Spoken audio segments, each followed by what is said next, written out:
Good day, class. I am J. Marquis Salazar, and together with my colleagues, we will be discussing another lesson again in this presentation. Are you ready? Okay, but before that, let's have first a recap on what topic we discussed last meeting. Okay, so we discussed the lesson 5.1, which is what, why, and how to conduct curriculum evaluation. Now it's your turn. What did you learn in this lesson? Kindly comment it in the comment section below. That will serve as your attendance for today. If you're done, let's proceed to our next lesson. Our lesson for today, class, is lesson 5.2, which is curriculum evaluation through learning assessment. And for our learning outcomes, at the end of this discussion, the student will be able to, first, identify the levels of learning outcomes and levels of assessment. Second, match the levels of learning outcomes with the appropriate assessment tools. Third, interpret the value of assessment in terms of grades assigned. Are you ready? Okay. The image shows the education system in the Philippines, wherein, as we observe, it is like a stair or hagdan, wherein in each step class ay meron siyang mga label. The first one is the K or the kindergarten, the second one is the elementary, the third one is secondary, and the fourth one is tertiary. Ngayon, class, in each step ay meron ding different levels of learning na itinuturo ng mga teachers as well as natututunan ng mga students. Like for example, dito tayo sa kinder. We have the kindergarten, wherein the children learn the basic skills and get ready for primary education. So yung mga bata ay natututunan nila yung mga basic skills such as reading, writing, counting, and also communication, wherein makatutulong ito sa kanila as they proceed to the next level of learning, which is the elementary.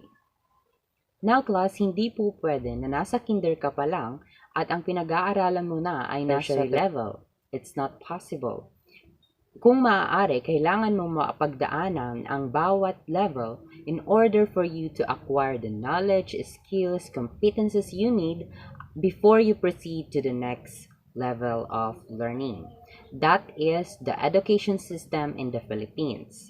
You need first to undergo to the first level before proceeding to the next one. You need first to undergo to the first level to attain, to learn, to understand the different knowledge, skills, and competencies you need before proceeding to the next one.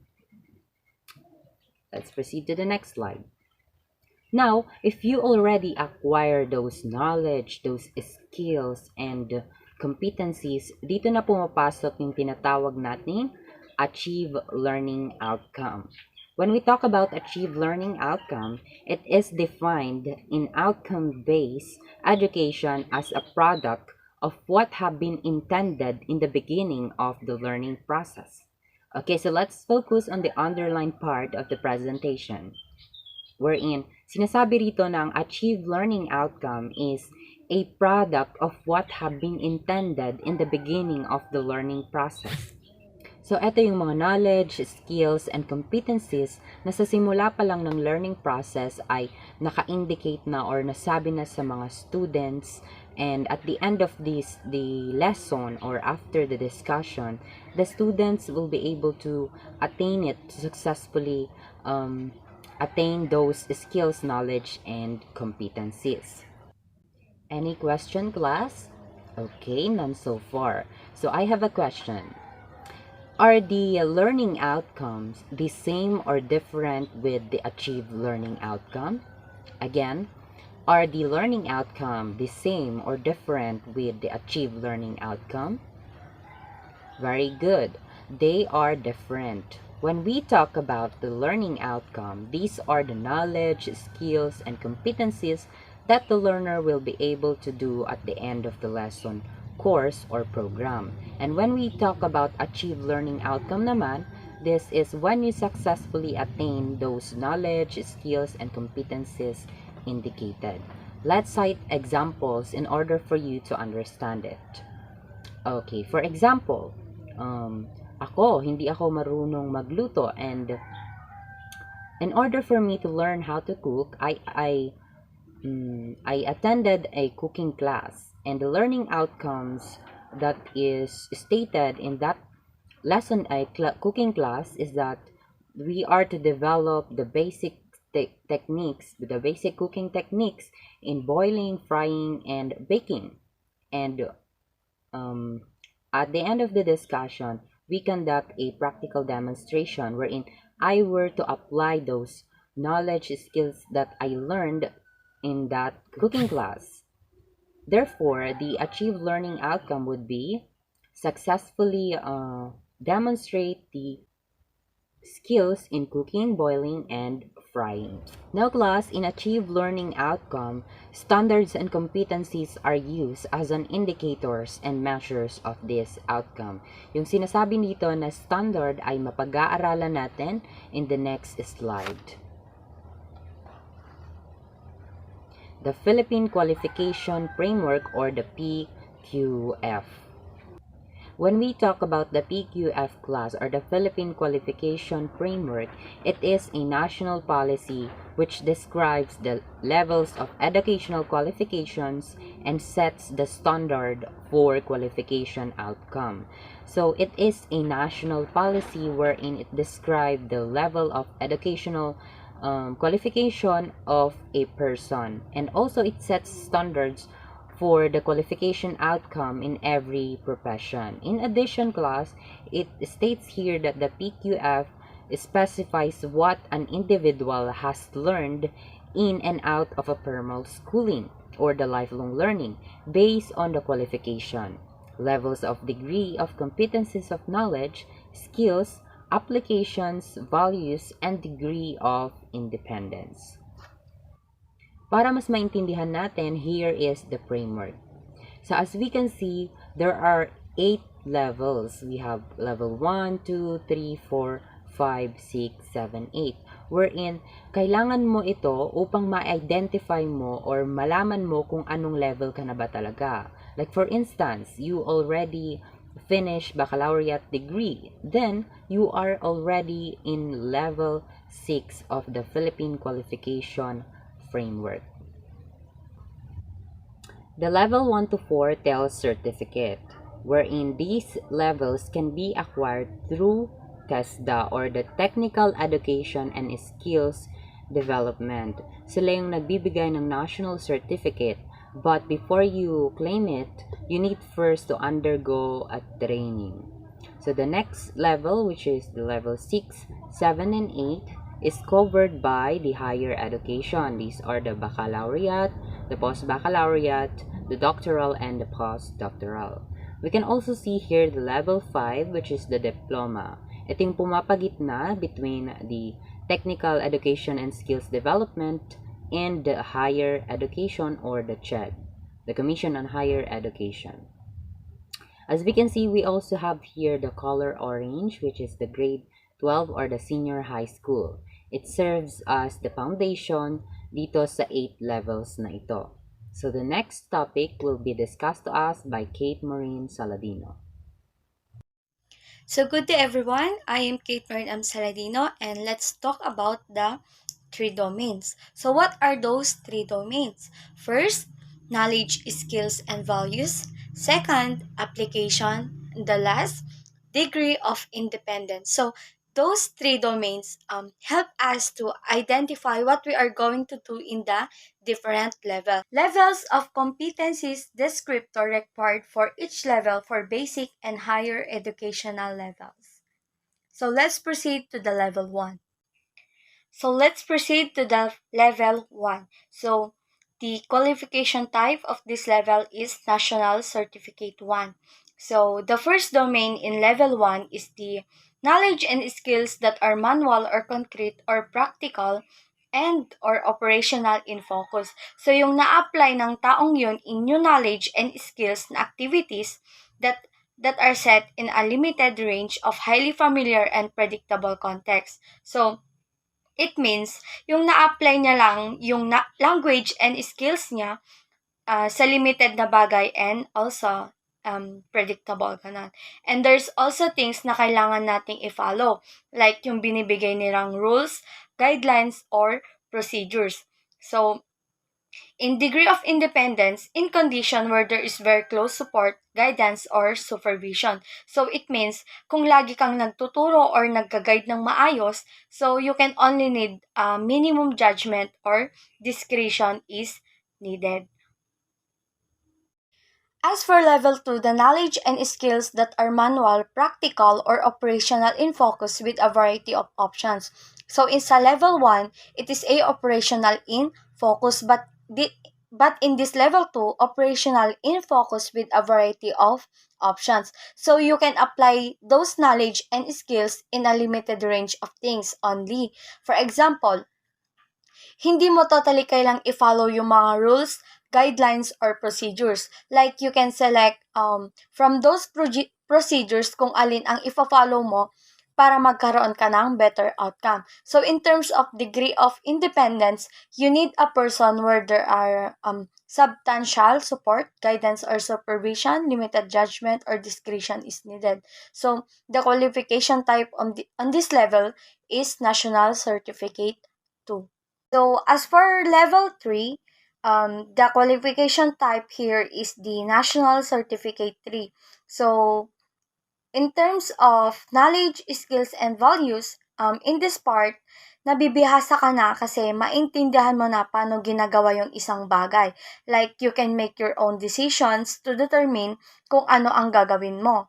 So, the applications, in terms of the routine issues, you can just interpret or apply the given guidelines or procedures para maayos mo yung ganong issues. So, in degree of independence, dito magkakaroon ka na ng teamwork, kaya nagkakaroon din ng responsibility yung ibang tao. Like for example, kapag sa mga groupings, hindi lang iisa yung gumagalaw, hindi lang iisa yung may responsibility. So, lahat kayo may kanya-kanyang responsibility. The qualification type here is the National Certificate 4. So, in first domain in knowledge, skill, and values, dito sa part na to, parang nagle-level up ka na kasi you can finally evaluate, analyze, and even you can develop your own criteria and procedures about something. So, in the second domain, which is application. So, in terms of applications, you can apply your knowledge and skills mostly in number of unfamiliar or unpredictable aspects. So, yung mga non-routine issues mo naman, you can address that by interpreting or adapting the given guidelines and procedures.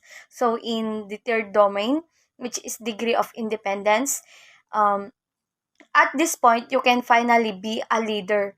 And guidance when organizing activities of self and others. As for level 5, the qualification type here is the diploma. So in the first domain, the level goes up and mas lalong nagle-level up yung tao dito. So you can also apply your skills and knowledge that requires management, requirements, evaluations, and coordinations. So in terms of applications naman, you can apply your skills and knowledge in activities that are supervisory, complex, and non-routine, which require an extensive interpretation and or adaptation or innovations. So, in terms of degree of independence naman, so in this point, you can already have the judgment. So, your judgment required for planning and selecting appropriate equipment. It is a bit leveling up. So, pataas ka na ng pataas. So, at this level 6, the qualification type here is the baccalaureate degree. So, in this level, in the first domain, Graduates at this level have broad and coherent knowledge and skills in their field of study for professional work and lifelong learning. So in this level, a student is already graduate of baccalaureate degree program, and the graduate student in this level can demonstrate. So in applications in professional work or research in a specialized field of discipline and for further study. So dito, ma-apply na nila yung skills and knowledge nila in a professional work. So in degree of independence naman, um, independent and in terms of related field with minimal supervisions. So as for level 7, so the qualification type here, the post-baccalaureate program. So in the qualification of program, where it makes you prepared for the more higher level of doctoral degree and postdoctoral programs. So the post-baccalaureate program, ito yung matitake mo siya after makagraduate and after mong matapos yung baccalaureate degree mo. So the knowledge and skills and values graduate at this level have advanced knowledge and skills in a specialized or multidisciplinary field of study for professional practice or self-directed research. So you can apply those knowledge and skills in a professional work that requires leadership and management in a specialized or multidisciplinary professional work, research, or the further study. So independent naman, independent or in teams of multidisciplinary field with very minimal supervision. The last level, which is level 8, the qualification type here is the doctoral degree and postdoctoral programs. So, the knowledge and skills and values graduate at this level have highly advanced systematic knowledge and skills in very specialized or complex multidisciplinary field of learning for multifaceted research or professional practice for the advancement of learning. So in this part, ito na yung last level, higher level of PQF. So it means yung tao na nasa level na ito, his or her knowledge and skills is highly specialized. So apply in highly specialized or complex disciplinary field or professional work, research, or further study that required management, expertise, innovations, and leadership. So when it comes to degree of independence naman, it is a multidisciplinary and complex setting. So we will now continue our discussion on the matching the competencies and outcomes with the PQF by doing learning assessment. So we have different level of this. We have 4 level and we have in this level we have different learning outcome. So the first level or the level 1 is knowledge. We will talk about the factual knowledge, conceptual knowledge, procedural knowledge, and metacognition. So in here, you will think what you want your student to know in terms of facts, concept, procedure, and multiple thinking. Example is what are the parts of the body? Why is the sky is blue? How to dissect a frog and describing a typhoon in different views. So, moving on, we have level 2. In level 2, in this assessment, we will be talking about the skills that the students use based on facts and information for making meaning and understanding. Kung sa kanina, sa knowledge, is you want your student, kung ano lang yung gusto mong malaman nila. In here, what you want your student to do with what they know. So, ano na yung gagawin nila or application na to sa mga alam nila. So, example is, di ba kanina is how to dissect a frog. Dito naman is identify the arts of the frog's body after dissecting it. Kung ano naman yung different different parts of the body of the frog. So, moving on level 3, this outcome talks about the understanding big ideas or concepts. So you need to understand what are those ideas and concepts. The guide questions here is you will, as a teacher, do you want, what do you want student to understand? So ano na yung gusto mong matutunan nila or ma-understand nila based on the different things that they know and they learn. So example of this is how do the elements of weather interact to produce a climate change.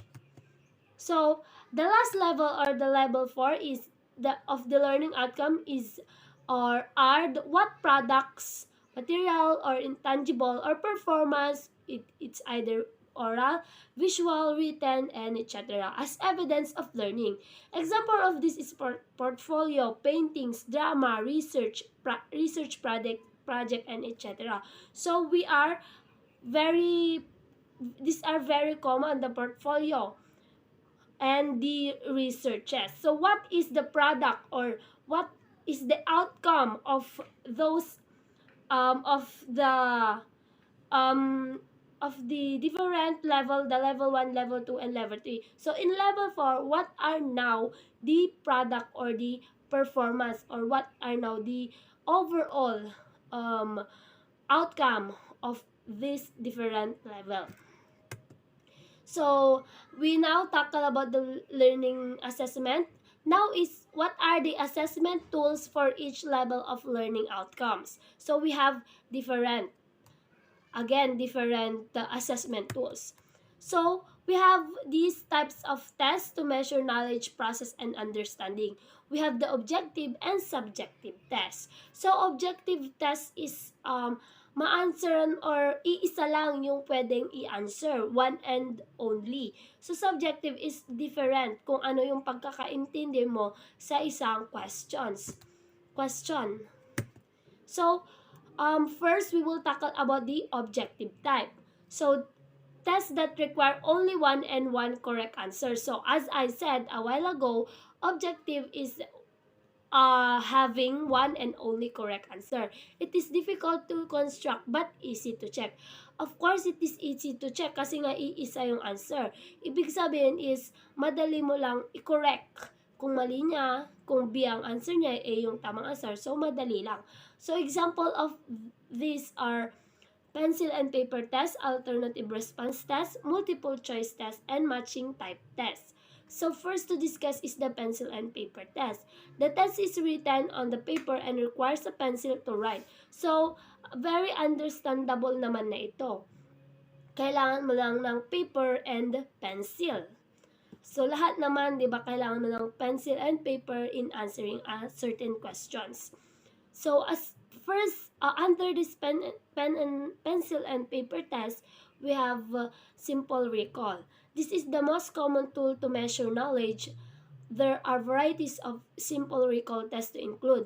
So, very common na din sa atin to kasi nagkaroon na tayo ng maraming exam, nakaranas na tayo ng maraming exam. So, first is fill in the blanks. Naranasan din natin yon. Enumeration. Kung ano yung tinatanong, isasagutin mo lang. Identification and simple recall. So, this kind of test is a simple recall. So, next is alternative response test. This is the type of pencil and paper test where two options are provided. The items can be stated in question or a statement. So, dito naman, alternative response test, dalawa. Yung dalawa lang yung pwede mong i-answer. It's either yes or no, or true or false, or yes or no. Next one is multiple choice test. This is the type identified as the most versatile test type because it can measure a variety of learning outcome. So, very common na to kasi every exam meron to, di ba? The incomplete statement or direct question is called STEM, the list of suggested solution in word, numbers, symbols, or phrases are called alternatives, options, or choices. So we have the alternative options or choices. Maraming, di ba doon sa multiple choice test is merong A, B, C. So, one correct answer lang at meron tayong yung mga alternatives, options, or choices. The correct alternatives is called the answer. Yung correct alternative na, siya na yung answer, siya na yung correct answer. While the remaining options or choices are called distractors, So, di ba, in a multiple choice test is hindi naman lahat yon tamang answer. Of course, there is only one kasi nga dito tayo sa objective type. And we have the distractors or ito yung magpapalito sa'yo. Diba minsan, merong magandang multiple choice test kung saan mapapaisip ka talaga kung ano yung totoong answer. So, those are what we call distractors. So, next type is correct answer type. Other alternatives are clearly wrong and only one is the correct. So, meron talaga ganito sa mga questionnaires na obvious naman na mali talaga.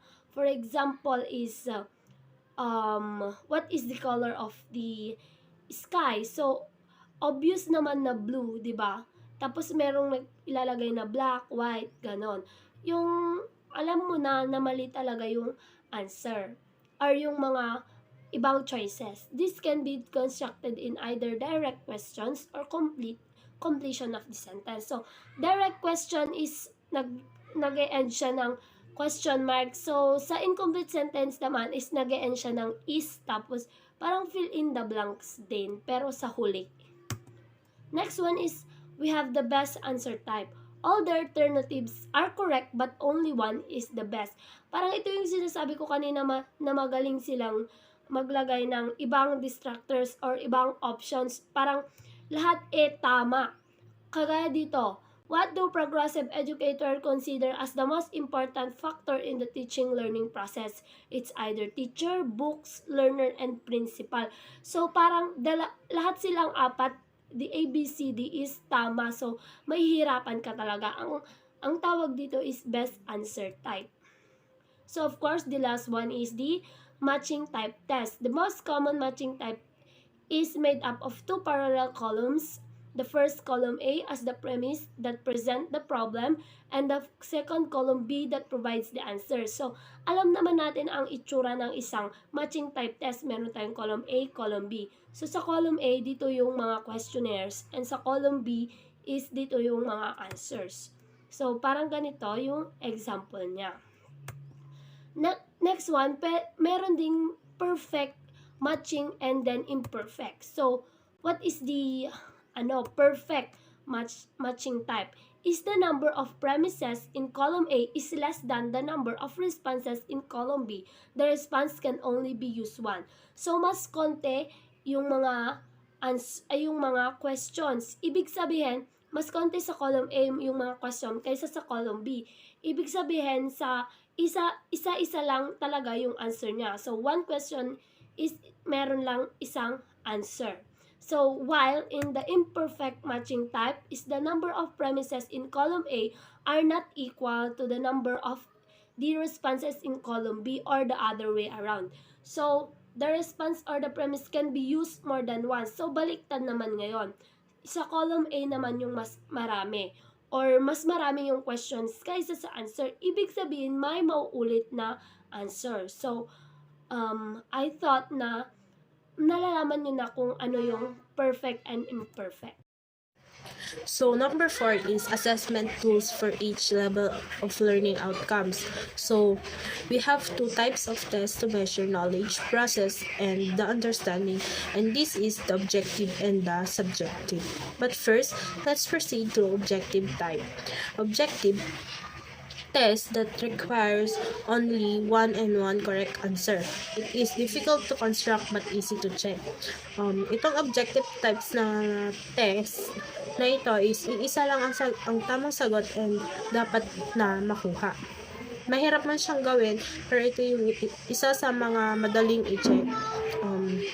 Example nito is pencil and paper test, alternative resource response test, multiple choice, matching type test.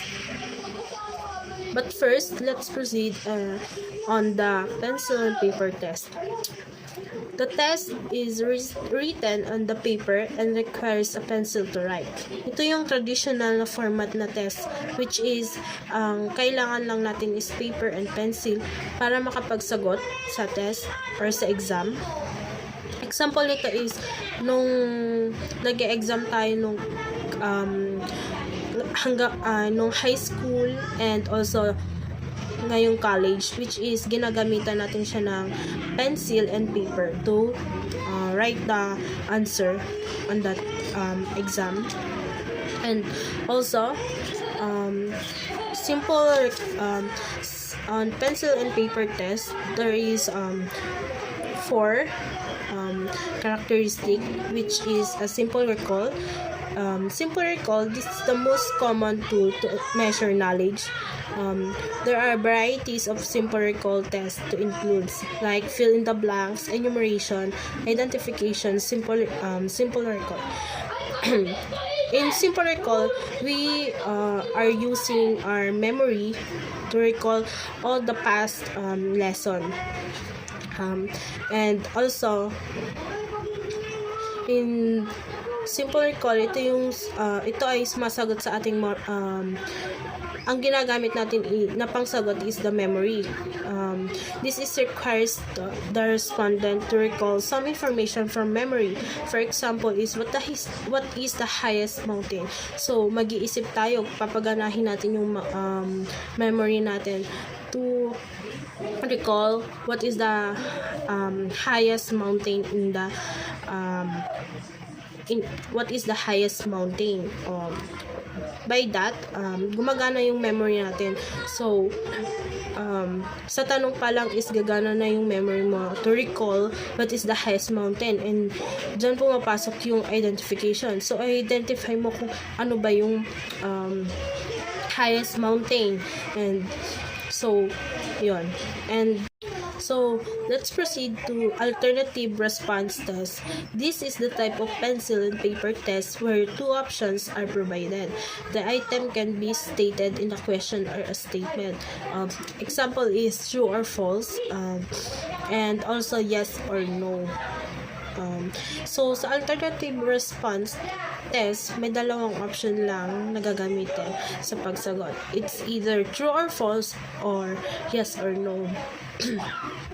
Next is multiple choice test. This is the type identified as the most versatile type of test because it can measure a variety of learning outcomes.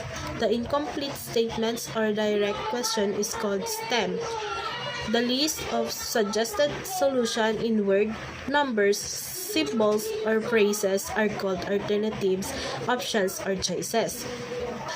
The correct alternatives is called the answer, while the remaining options or choices are called distractors or decoys. So, sa multiple choice test is napaka-common na nito sa atin kasi dito makikita yung iba't ibang results of understanding sa isang student. The correct alternative is called answer, habang ang iba naman is tinatawag na distractors, decoys. Sila yung mga panggulo sa choices, kumbaga, like sa ABCD, di ba, 4 yun. So, mamimili ka lang ng isang letter and which is yung tamang sagot. Next, let's proceed to correct answer type. Other alternatives are clearly wrong and only one is the correct answer. This can be constructed in either direct question or completion of the sentence.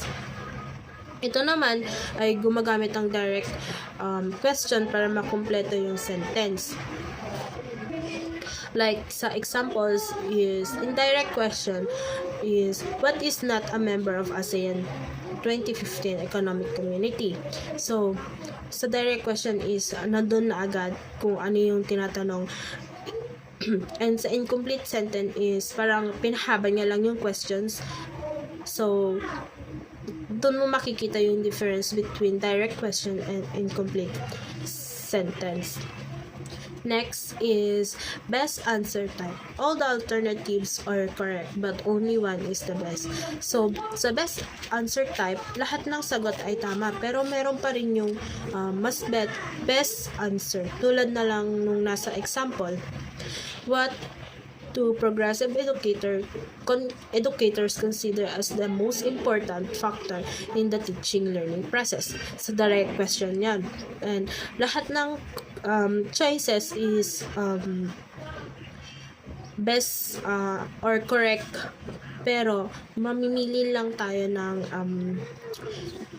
pinakamalapit sa question, which is the letter A, which is teacher.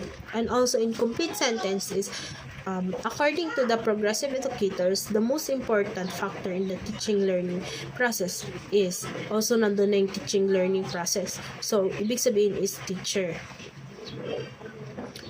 And now, let's proceed to letter D, matching type test, which is the most common matching type is made up of two parallel columns. The first column A as the premise that present the problem and the second column B that provides the answer. Matching type test is useful in measuring the factual information as well as the relationship between two things, ideas, or concept. So, matching type test is useful in measuring the factual information, pati na rin ang relationship between two things and ideas or concept. Next is perfect matching type. Is the number of premises in column A is less than the number of response in column B. The response can only be used once. Like for example is in column A are popular description of presidents during their term of office. Match them with the names of Philippine presidents in column A. So, in column A is tatlo lang na names ng presidents, which is sa column B naman is may 4 na choices, or dito yung mga response. So, mas konti lang yung bilang sa column A kaysa sa bilang sa column B. And isang beses lang magagamit yung sagot. So, parang yung isang choice is nagpapagulo lang siya. Next is imperfect matching type is the number of premises in column A are not equal to the number of the response in column B. So, parang baligtad lang sila nung perfect matching type, which is yung column A is konti yung bilang, which is sa column B naman is medyo madami siya. Sa imperfect matching type naman is yung column A yung madami and yung column B is yung kokonti lang. So, yung nasa column A is hindi equal sa column B, which is yung response is pwedeng may madobleng sagot. Next, let's proceed to subjective. Subjective learning outcomes which indicate learners' ability to originate and express ideas is difficult to test through objective type test. Meron siyang tatlong characteristics, which is the essay test, restricted response item, and extended response item. Sa subjective type is the learning outcomes is yung kakayahan ng student na mag-express ng ideas kahit na mahirap. Example of these are essay test, restricted response item, and extended response item. So next, sa essay test, items allows student to freedom of response. Students are free to select related and present ideas in their own words. Sa essay test naman is the students is malayang pumili o maglahad ng sariling niyang ideas in their own words. And example of this is evaluate the significance of the results of national referendum of Scotland to the global peace condition. So, the students has a freedom to express her response about the topic, and also he can also express her ideas and thoughts about the certain topics that given to them. Next is restricted response item. Is like an expanded form of short answer type objective test. There is a limit on both the content, scope, and the form of students respond. In restricted response item it is expanded form o pinalawak pero short answer type. May limitations sa nilalaman o sa cloud dun sa response ng students sa sagot niya. Example is, what are the main body parts of the plan? Dun pa lang sa question is, dapat dun lang siya mag-i-stick sa question and wala nang pa ligoy-ligoy pa. Next, extended response items. The students is generally free to select any factual information that can help in organizing the response. The content is depend on the analysis, synthesis, evaluation, and other higher order thinking skills of the test taker. So, dito naman, sa extended response is the students is free to select any factual information na makakatulong sa pag-ayos dun sa answer niya. And yung content nung sagot niya is also dapat dumaan sa mas may evaluation and analysis, yung analysis na mabuti. For example, is evaluate the significance of the result of national referendum of Scotland to the global peace condition. So, dito, yung question and the answer, dapat, yung answer mo is hindi lang putsu-putsu. So, dapat kailangan well-explained and yung data, or kung may data man, dapat well-explained yon, ganon. And na-evaluate siya na mabuti. Next, number 5 is levels of assessment for the levels of learning outcomes. Here is levels of assessment for the levels of learning outcomes. The levels of assessment is the description of the levels of the learning outcomes, which are knowledge, process or skills, understanding products or performance. Levels of assessment for the levels of assessment is the description ng mga understanding or knowledge, proseso sa kasanayan, and also the understanding products of performance.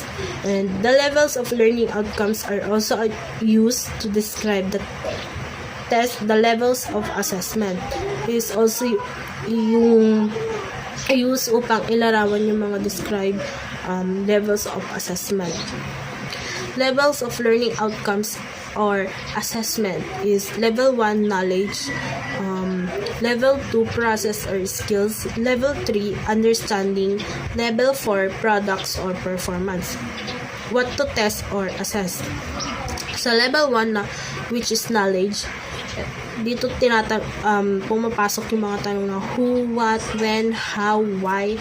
And level 2 is process or skills.